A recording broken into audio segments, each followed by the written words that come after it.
את התיקון הנפש הזה, המזמורים האלה היו מיוחדים בנפש שלנו באחד הימים בשנה שעברה, בזמן כזה, זה הזמן לפני שנה. היינו ביום אחד בלילה של עוגמת נפש קשה מאוד, ובכינו לקדוש ברוך הוא בכי גדול. Muy bien, Su pequeño. aquí estamos. Muy buenas tardes. Erev Tov. Estamos localizados aquí en la ciudad de Waco, comunidad Tikkun HaNefesh, aquí en el Texas Star Properties, 2505 Washington Avenue en Waco. Y el día de hoy vamos a estudiar Parashat Shemot. Empezamos un nuevo libro de la Torá. La semana pasada se nos dio el privilegio de poder terminar el primer libro, Bereshit, y ahora empezamos con el segundo libro, Shemot. En esta mañana, en esta tarde, vamos a dar un repaso y vamos a estar hablando sobre el quebrantamiento de sistemas. ¿Okay? Algo muy único, algo muy específico para Am Israel, el pueblo de Israel. Y antes de empezar a leer la Torah, voy a hacer una verajá que dice: Barehu et Adonai Hameborach, Baruch Adonai Hameborach leolam ba'ed. Baruch ata Adonai Eloheinu melech haolam, asher bahar banu mikol amim benatan lanu et torato, Baruch ata Adonai noten haTorah. Amén.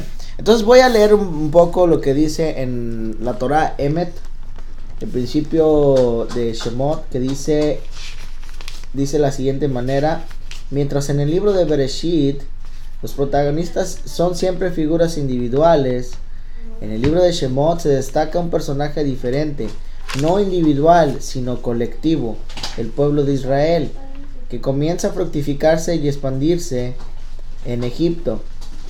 Viéndose desbordados por el desarrollo inusual del pueblo, los egipcios deciden subyugarlos, procurando neutralizar su ritmo de crecimiento, desmoralizándolos con trabajos forzados. Hashem sale en defensa del pueblo, enviando las plagas contra Egipto. La alianza de Hashem Israel es inquebrantable. A continuación del éxodo se produce un hecho que habrá de cambiar la historia de la incipiente nación: la recepción de la Torá al pie del monte Sinai, la cual se constituye en el eje espiritual, moral, legal, social y comunitario del pueblo. Al igual que una carta orgánica, la Torá le confiere a los israelitas el estatus de nación con objetivos propios, derechos y obligaciones.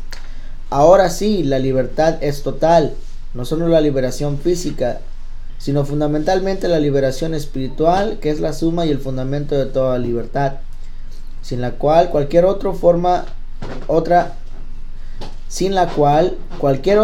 de libertad carece de sentido. El libro alcanza su punto culmine en el relato de la construcción del tabernáculo, la morada de Hashem aquí, en este mundo tangible. Expresa el verso: me harán un santuario y moraré entre ellos. ¿Por qué emplea la forma en ellos? ¿Cuál lingüísticamente habrá sido más apropiada la expresión en él, aludiendo a la morada de Hashem en el santuario? Más bien, responden los sabios, el verso debe tomarse literalmente. Efectivamente, moraré en ellos, en cada uno de ellos, en cada una persona individualmente. Hacer del mundo y del propio ser una morada para Hashem, un digno receptáculo para la divinidad por medio de los actos de bien, es la máxima expresión de libertad espiritual a que se puede esperar. Amén. Amén. Entonces, el día de hoy, Parashat Shemot, en la Parashat Shemot el día de hoy nos habla de los nombres de los hijos de Israel que llegaron con Jacob a Egipto, que en el verso 2 Shemot 1, 2 nos dice que son Reubén, Shimón, Leví, Yehudá, Isahar, Zebulún, Benjamín, Dan, Naftali, Gad y Asher. Los descendientes de Jacob sumaban 70 almas. Yosef ya estaba en Egipto, y cuando falleció Yosef, todos sus hermanos y toda aquella generación, los israelitas eran muy fértiles y prolíficos y se multiplicaban cual enjambres. Llegaron a ser tan numerosos que el país estaba colmado por ellos. Amén. Amén. Entonces, el día de hoy vamos a estudiar un poco en la ruptura de sistemas. Como lo veía diciendo, algo que el pueblo de Israel, sabemos a través de la historia mundial, lo ha hecho. Muchos pueblos han llegado a tratar de destruirlos, y esos pueblos no existen aún en nuestros días, pero el pueblo de Israel está de pie. Y es algo que empezó a través de gente temerosa, gente que guardaba el camino de Kadosh Baruj Hu, y que ciertamente ellos en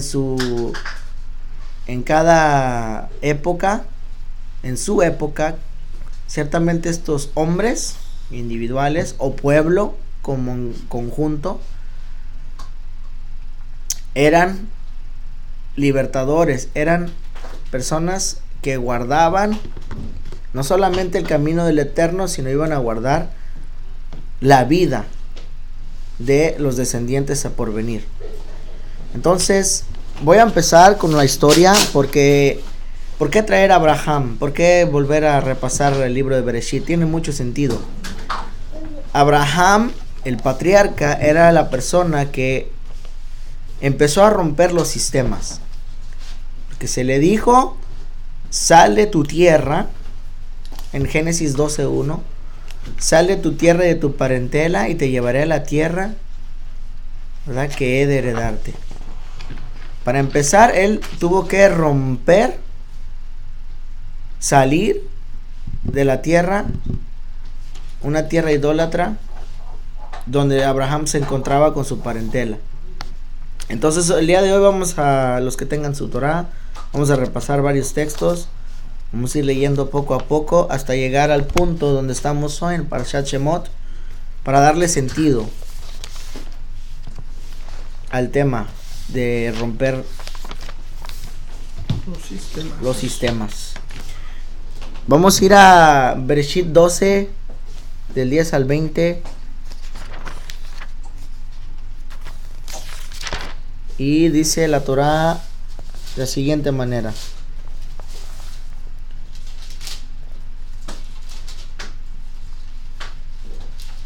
del 9.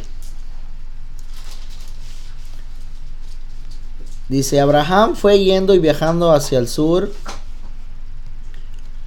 puesto había carencia en la tierra. Abraham descendió a Egipto para habitar temporalmente allí, porque era severo el hambre en la tierra. Cuando estaba próximo a entrar a Egipto, dijo a Sarai, su mujer: mira, ahora sé que eres una mujer hermosa, y cuando te vean los egipcios dirán: esta es tu mujer. Entonces a mí me matarán y a ti te dejarán con vida. Por favor, diles que eres mi hermana, para que me vea beneficiado por tu causa, y gracias a ti me perdonen la vida. Cuando Abraham entró a Egipto, vieron los egipcios que la mujer era muy hermosa. También vieron los oficiales de Paró, quienes la alabaron para Paró. Entonces la mujer fue llevada a la casa de Paró, y por ella lo recompensó a Abraham, quien recibió ganado, ovino, bovino, asnos, esclavos, esclavas, asnas y camellos. Y dice aquí bien importante, es la primera vez que reporta que Hashem ya había llevado plagas a Misraim. En el 17 dice: Hashem castigó a Paró con severas plagas y también a su casa por causa de Sarai, esposa de Abraham. Paró llamó a Abraham y le dijo: ¿qué es esto que has hecho conmigo? ¿Por qué no me dijiste que era tu mujer? ¿Por qué dijiste que era tu hermana para que me case con ella? ahora aquí tienes tú tu mujer, tómala y vete. Paró le asignó personal para que lo escoltaran a él y a su mujer y a toda su hacienda. Perdón, disculpe, tengo un poco de tos. Entonces, en el verso 17 ya reporta por primera vez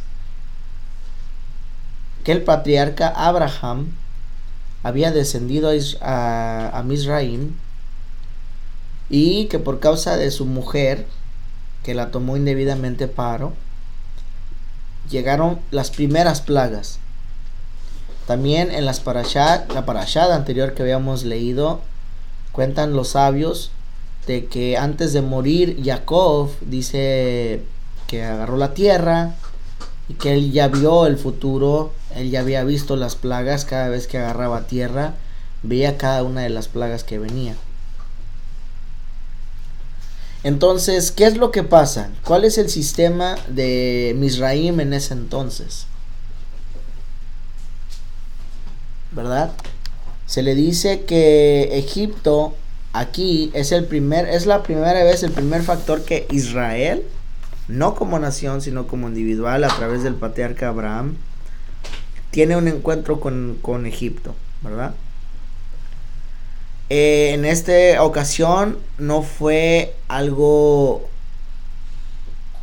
que fue por gusto, sino fue por socorro, fue por un lugar para buscar comida, porque había mucha carencia en toda la tierra, ¿verdad? Pero simplemente este sistema que tenía Egipto desde anteaños, desde los principios, era un sistema de una moral sin escrúpulos y de mucho peligro. Porque Abraham se dio cuenta al instante, antes de entrar a Mizraim, le dijo a su mujer: ¿sabes qué? Ellos me van a matar, te van a tomar, y si digo que eres mi esposa, todos modos me van a matar. Él sabía que de alguna u otra manera sus probabilidades de sobrevivir, sus probabilidades eran nulas. Era muy poco, ahí quedaría entonces todo lo que la visión que él tenía, la visión que el Eterno le había permitido ver, de ser una nación grande. Ciertamente él temía por su vida. Entonces sabemos que entonces Egipto tenía un sistema inmoral, un sistema, porque no conocían la moral, pues sino porque él le iba a quitar la mujer a un hombre, ¿verdad?, que tenía a su mujer, porque él se le iba a quitar y matarlo. No había moral, lógicamente, si Abraham lo sabía. Y ciertamente, aunque fue su hermana, como quiera se la quitó. Entonces, aquí es donde empieza la primera vez, y donde el Eterno le dice, por hecho de esto, que no descendieran a Mizraim. Les era prohibido. Y me imagino que igual Abraham Avinu le ha dicho a Isaac, Abraham Avinu le ha dicho a Isaac, a través de su padre, le pasó la misma palabra a Jacob, que no descendieran a Mizraim. Recuerden, en Bereshit estamos hablando de individuales. Ahora bien, ¿qué es lo que hizo Abraham? ¿Qué fue lo que pasó para él poder salir de ahí? Simplemente la mano del Eterno y la promesa hacia él de ser una nación, de a través de su esposa iban a tener descendencia con mano, una vez, por primera vez, parafraseando o no diciéndolo literalmente, pero de la mano del Eterno lo sacó de ahí, por primera vez. No era la primera vez que Israel no era la primera vez que el pueblo de la promesa era sacado de Egipto. Aquí tenemos el ejemplo que era desde Abraham. Ahora bien, pero ¿por qué Hashem les dice a ellos como no vayan a esa tierra? Era la única tierra donde no había como moral eran el único pueblo que era muy feo, o sea, que Abraham sí podía ir a otras tierras menos a esa específico, o era a todas las tierras. Bueno, buena pregunta. No era que era la única tierra, porque en ese tiempo todavía estaba Sodoma y Gomorra.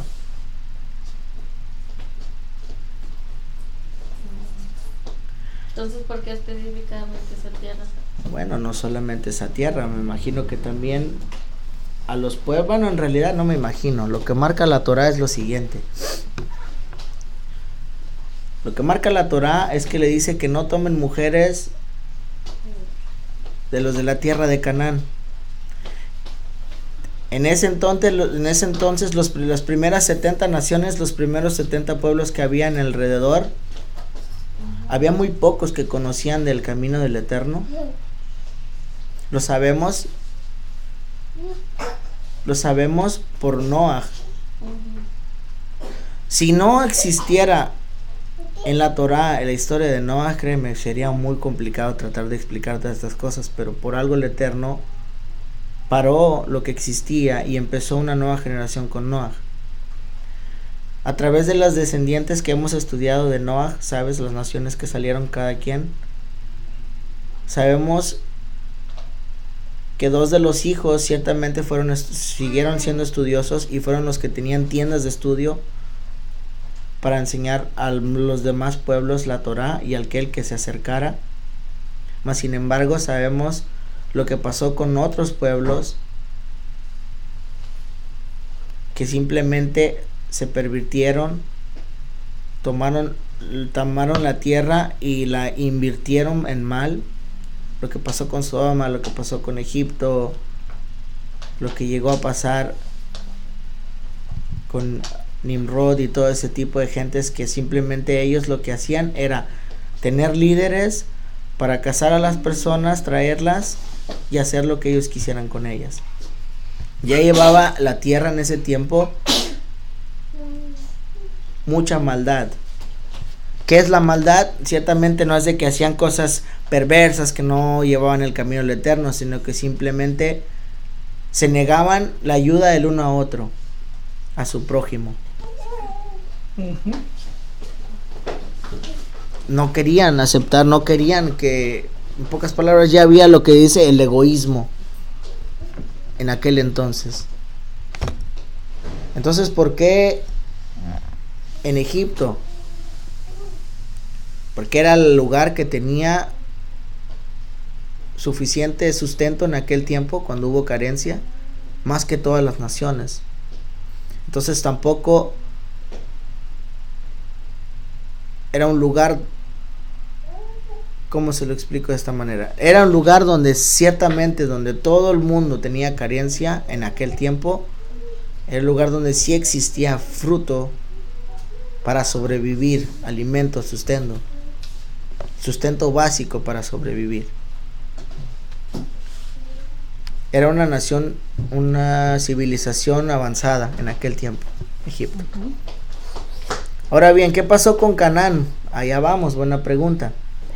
¿Qué pasó después de Misraim? Porque este es al principio de la historia con Abraham. Porque él después de ahí fue a Canaán y está en Bereshit 14. El 14:1.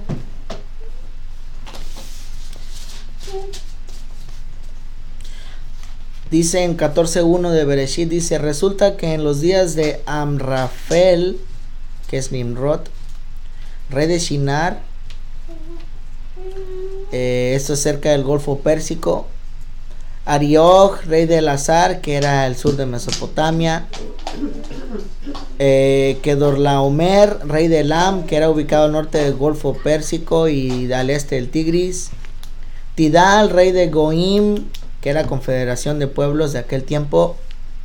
Esos reyes hicieron guerra contra Berá, rey de Sedom, que era Sedoma, Birsha, rey de Amorra, que era Gomorra, y Shinab, rey de Adma, Shemeret, Zeboim, y el rey de la ciudad Belá, que ahora es Zoar. ¿Ok? Todos ellos se aliaron en el valle de Sidim, en el mar Salado.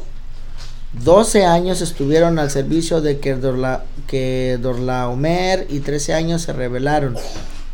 En el 14 llegó al territorio de Israel, Kedorlaomer, junto con sus reyes aliados, bueno, la tierra de Canaán, hoy en día, la tierra de Israel hoy en día, y derrotaron a los Refaim en Ashterot Karnaim, a los Suim en Ham, a los Emim en Shabek Kiriatam, a los Joritas en sus regiones montañosas de Seir, y eso está en el desierto. Retornaron y llegaron a Mishpat, que es Kadesh, y conquistaron todo el campo, a Malequita y también a Lemorita, que habitaba en Hat-Satzon Tamar.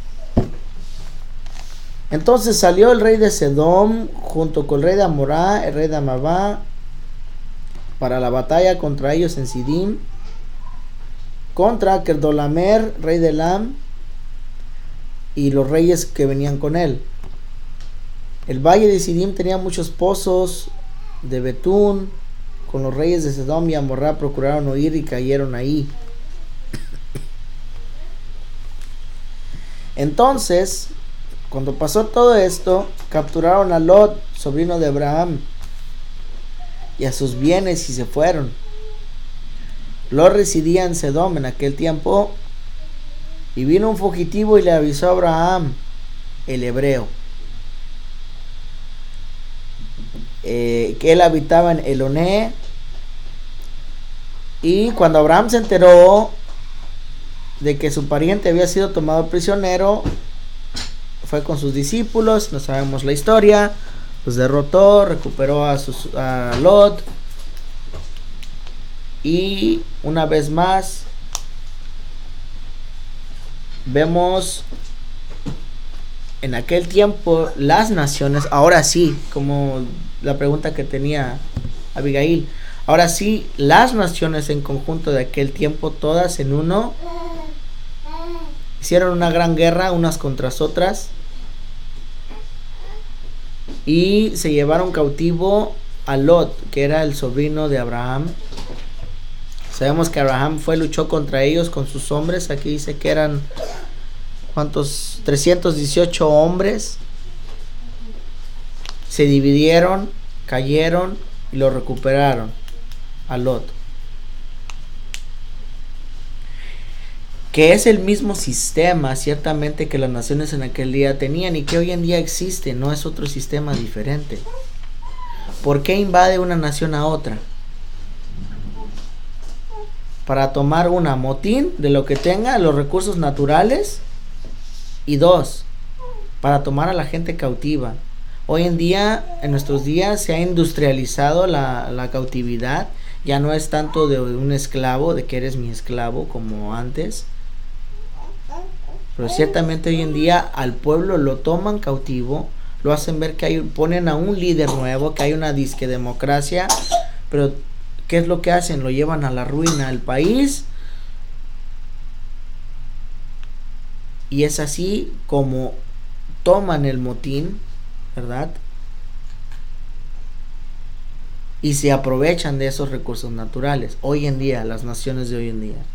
Ciertamente fue algo que tenemos ejemplo que Abraham Avinu no hizo. Esos sistemas anteriores de que querían tener cautivos a todos bajo su mandato, bajo su monarquía, era algo que simplemente no era la promesa que el Kadosh Baruj Hu había dado para todo el pueblo a través de Abraham en aquellos tiempos. Pero nos da a entender una palabra, hebreo. Esta es la primera vez que se usa la palabra hebreo en la Torah, refiriéndose a Abraham. Y es algo que Paró al principio de Parashat Shemot le dice: los hebreos se han multiplicado, las parteras hebreas, y aproximadamente en toda la Tanaj se utiliza la palabra hebreo como 30 veces, nada más, en todo el Tanaj, ¿ok? Hay algo bien importante que dice aquí, que la palabra hebreo origina de Iber o Eber, Ivrim origina de Iber o Eber, y tiene que ver con el sentido geográfico, ¿ok? De aquellos tiempos.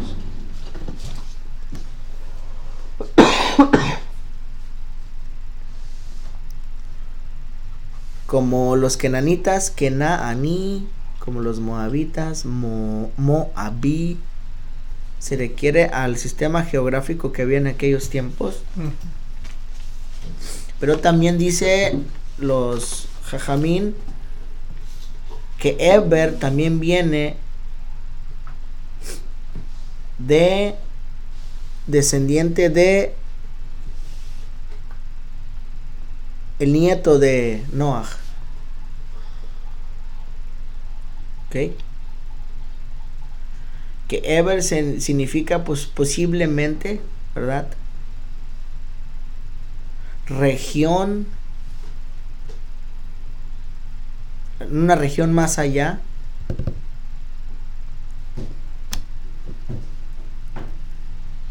Y una vez más, Eber era un nieto de Noah. ¿Ok? Entonces, como 30 veces en todo el Tanaj es utilizado, empezando desde aquí, y específicamente cuando Paro se enfrenta contra Moshe y le refiere a ellos, los hebreos. Cuando quiere matar a los niños, dice las parteras hebreas y todos los hebreos. No se refiere a ellos como el pueblo de Israel, sino les dice los hebreos. ¿Okay? Algo que desde aquí empieza. Sabemos qué hizo Abraham con el motín a través de la historia. Se topó a Melech, le dio el 10% y él continuó con su camino, ¿okay? Camino donde él, a la tierra que el Eterno le había prometido, ¿okay? Entonces, una vez más, desde el principio Israel va en contra de todo lo que las naciones hacen, que simplemente llegan, asaltan una nación, lo tumban todo, matan a los hombres, dejan a las mujeres, se llevan todo y lo hacen pedazos. No lo que hizo Abraham, porque ciertamente él ni siquiera por su propia instancia entró, sino que él iba en rescate de su familiar, y a través del rescate tenía que luchar, y aparte con el motín que sacó, dio el 10% y no se llevó todo.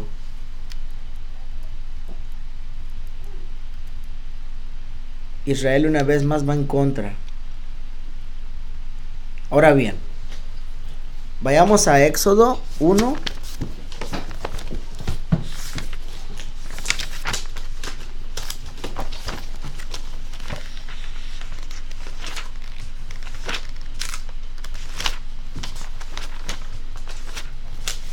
Vamos a empezar desde el Éxodo 1.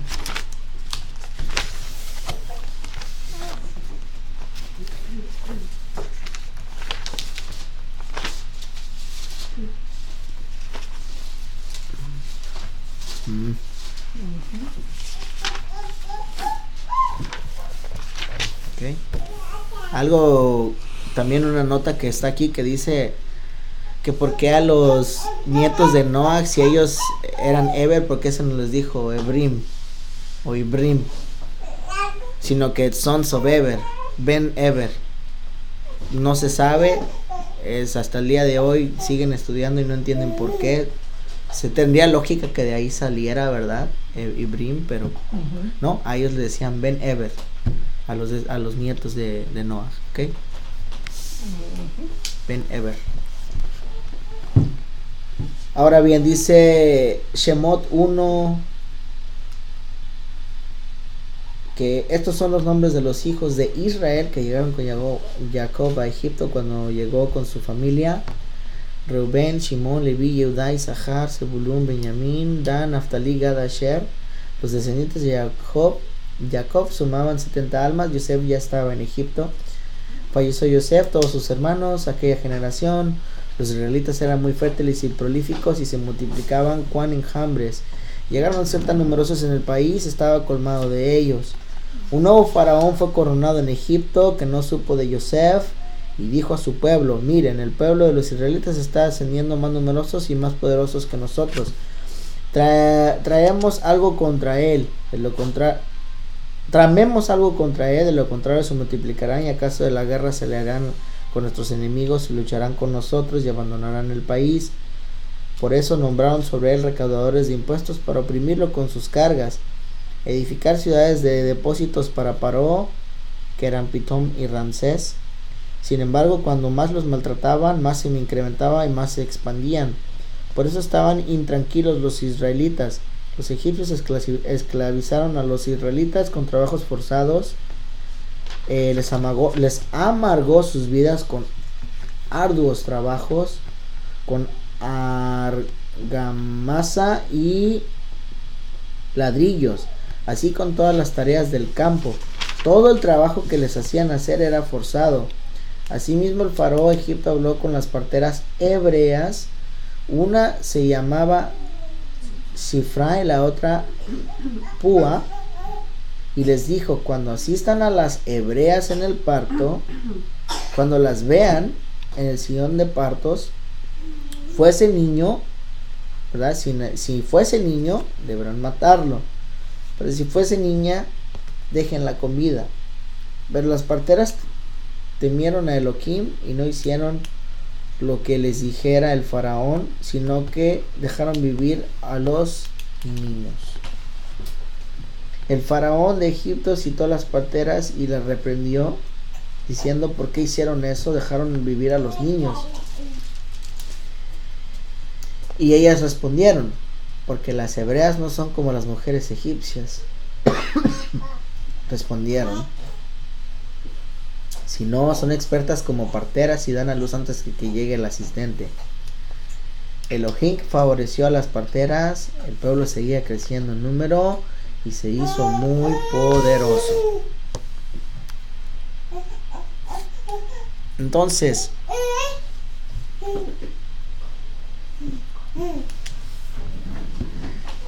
¿qué era lo que decía? Paró tuvo un miedo enorme de Am Israel, porque estaban por todos lados, dicta la Torá.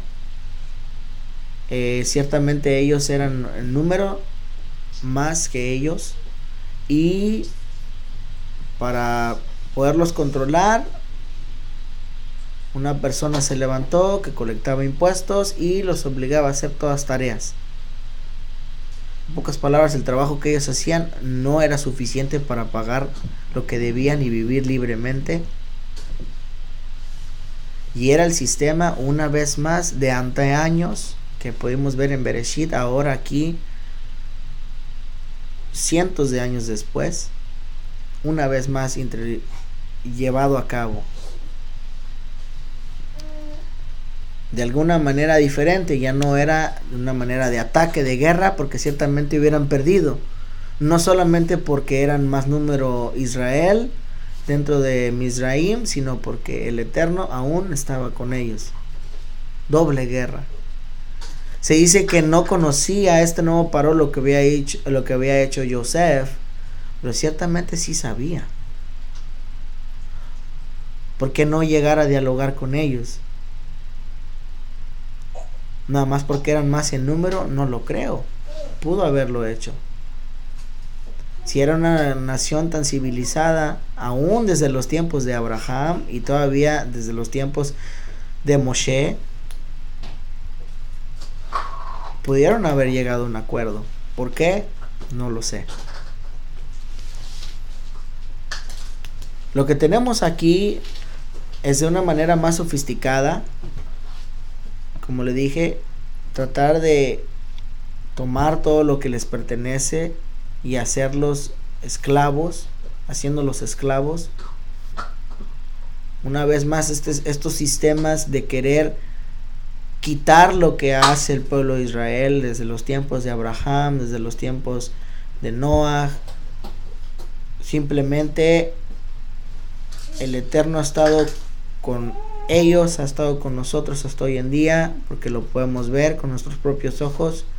Quizás aún no lo veamos aquí, en un futuro, le decía a mi esposa, nuestros hijos, sus hijos, y aún lo podemos ver que en la nación que hoy en día es Israel, que están todavía tratando de guardar servicio a Kadosh Baruj Hu.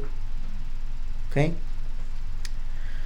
Hay notas que dicen, ¿verdad? Comentaristas dicen que la conexión entre el arca de Moisés y el arca de Noah tiene similitud, porque las dos lo salvaron de las aguas, del perder la vida por ser ahogados, y los dos son salvadores de la nación que hoy en día es Israel. Pero hoy en día, o más bien en Shemot, perdón, la historia es orquestada por mujeres, ¿verdad? Que para ironía de Faraón, en lugar de matar a los niños, los dejaban vivir, porque el Faraón había dicho cómo los iban a matar, que los ahogaran en el agua. Era lo que decía, dicen los comentaristas. Que no era una muerte que ellas tenían que hacer algo físico, bueno, sí, lógicamente, pero no tenían que ahorcarlos ni nada, sino que los tenían que echar al agua para Pero que murieran ahogados. Que mentir, o sea, como, ay, tu niño nació bien, y luego matarlo sin que la mamá se supiera. No, al momento de que naciera el bebé, que naciera, que la mujer diera luz, en ese mismo instante le iban a llevar para ahogarlo.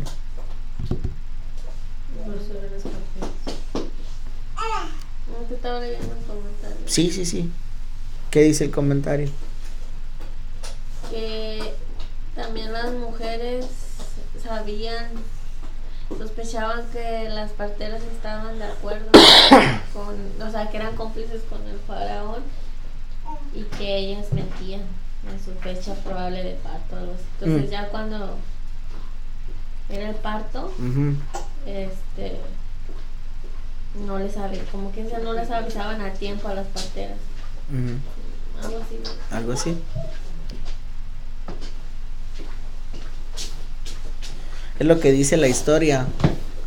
Y que, para ironía una vez más de Faraón, de que los quería ahogar en el agua a todos los recién nacidos varones, que no solamente a través del agua, ¿verdad? Como les dije, el mundo fue una vez más por Noah. Noah fue salvado por el arca, Moshe fue salvado por el arca, sino que para ironía del Faraón, una vez más, a través del agua, su hija, ¿verdad?, rescató a un niño hebreo, y no solamente un niño hebreo, sino el salvador de los hebreos, que era Moshe. Así es. Y era lo que pasaba con estas parteras que le decía al Faraón, ¿ok?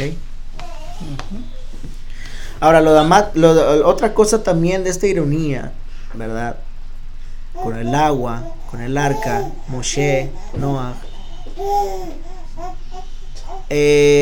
dice que la hija de Faraón, ¿verdad?, nombró al hijo en nombre, ¿verdad?, ¿cómo se le dice con el idioma de Egipto? Mosé, que significa hijo, ¿verdad? Mosé, nada más, M-O-S-E, hijo. Ajá, Mosé. Y parece que después adoptó por nombre Moisés, lo que sabemos que significa, ¿verdad?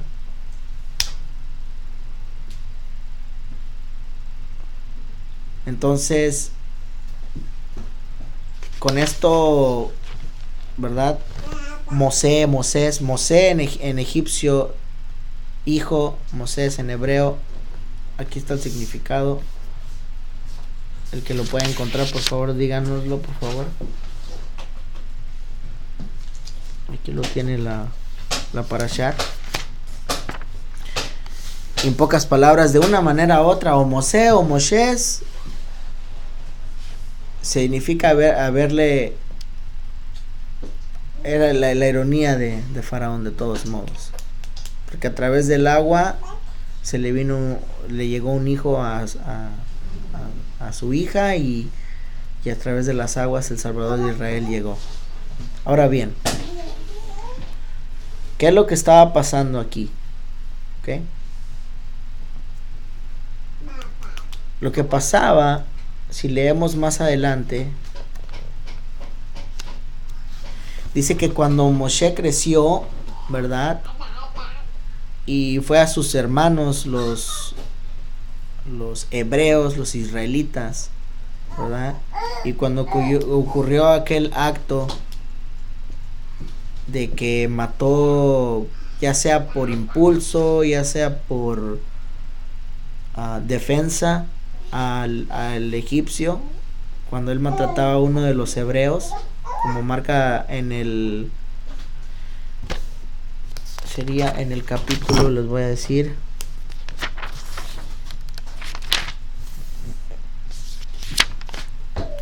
$2.11.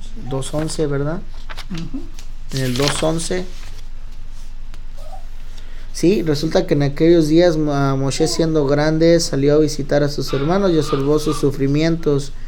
Vio que un egipcio golpeaba a un hebreo, a uno de sus hermanos. Miró Moshe a un lado y al otro, y al ver que no había nadie, mató al egipcio y lo entregó en la arena. Al día siguiente, al salir, vio a dos hebreos que estaban peleando. Encaró entonces al culpable y le preguntó: ¿por qué golpeas a tu prójimo? A lo que respondió: ¿quién te puso como hombre y como jefe y juez entre nosotros?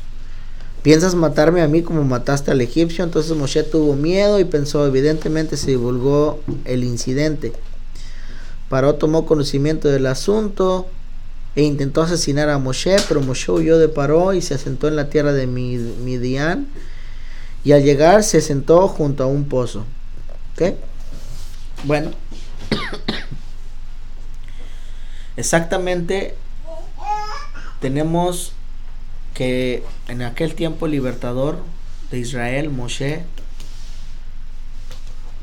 fue algo bueno, y todos sabemos que es algo bueno salir de Misraim. Subir, ascender fuera de ahí es algo bueno, al igual que lo hizo Abraham, y contrario, que Jacob tuvo que bajar, pero él sabía que el Eterno algún día los iba a sacar de ahí.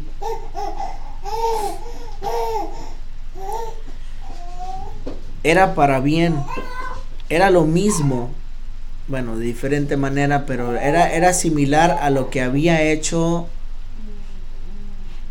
el Eterno en la historia con Noah, que a través de él permaneció la tierra, con Abraham, que lo sacó de una tierra mala para llevarlo a la tierra prometida. Era lo mismo que pasó con Jacob, que tuvo que llegar a Egipto para que sufriera, y con Yosef, que tuvo que llegar a Egipto para que permaneciera con vida a Israel por la carencia que había en la tierra en aquel tiempo.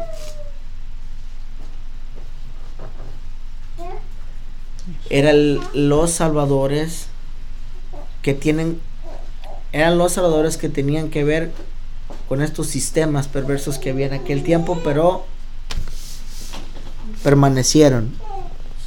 Ahora bien, ¿qué es lo que pasa cuando crece Moshe?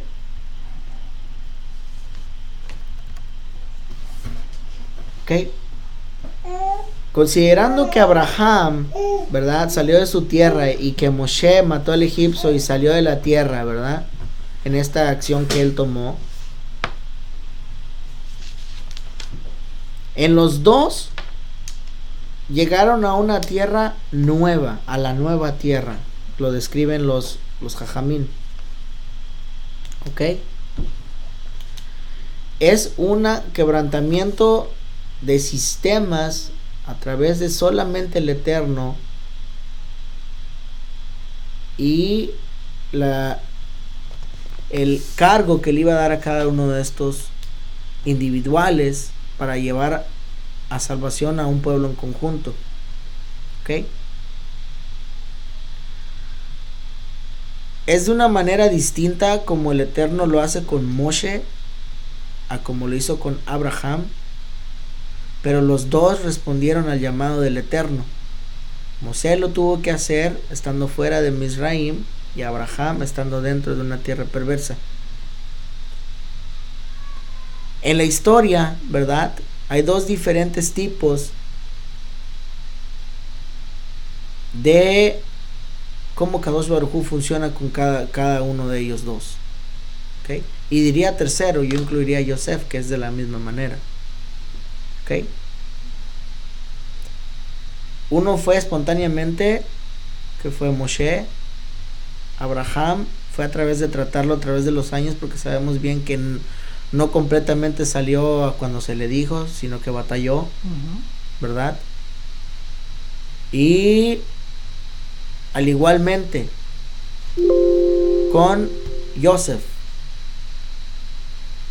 que con Yosef lo que pasó fue que tuvo que llevar que él confrontara a sus hermanos de que hacían lo incorrecto ante los ojos de su padre y ante los ojos del Eterno, para que lo llevara a Mizraim, para que el pueblo de Israel permaneciera con vida. Entonces, de estas tres maneras, ¿verdad? Sea como sea, la promesa del Eterno se llevaría a cabo a través de lo que pasaría en la historia de Shemot. Sabemos bien, ¿verdad?, que la libertad, bueno, como dicen los sabios de Israel, algo que yo estudiaba, ¿verdad?, que dice que la libertad significa inseguridad, ¿ok? Improvisación, y la libertad significa que tienes que colectar tu fuerza, tu cuerpo, tu alma, tu ser en uno solo y llevar esa inseguridad para estabilizarte y para guiarte. No simplemente como unos mercenarios yendo por el mundo de un lado para otro, y que un día estoy bien y que el otro día estoy mal, sino que esas inseguridades que tienes contigo mismo, tomarlas en un solo, tu cuerpo entero, y ponerte a meditar en eso. Como dice aquí que el Esegel lo llama una maravilla, una fe completa y una vista de las cosas que van a cambiar o que estás intentando de cambiar, y que siempre estás dispuesto a pelear por ellas.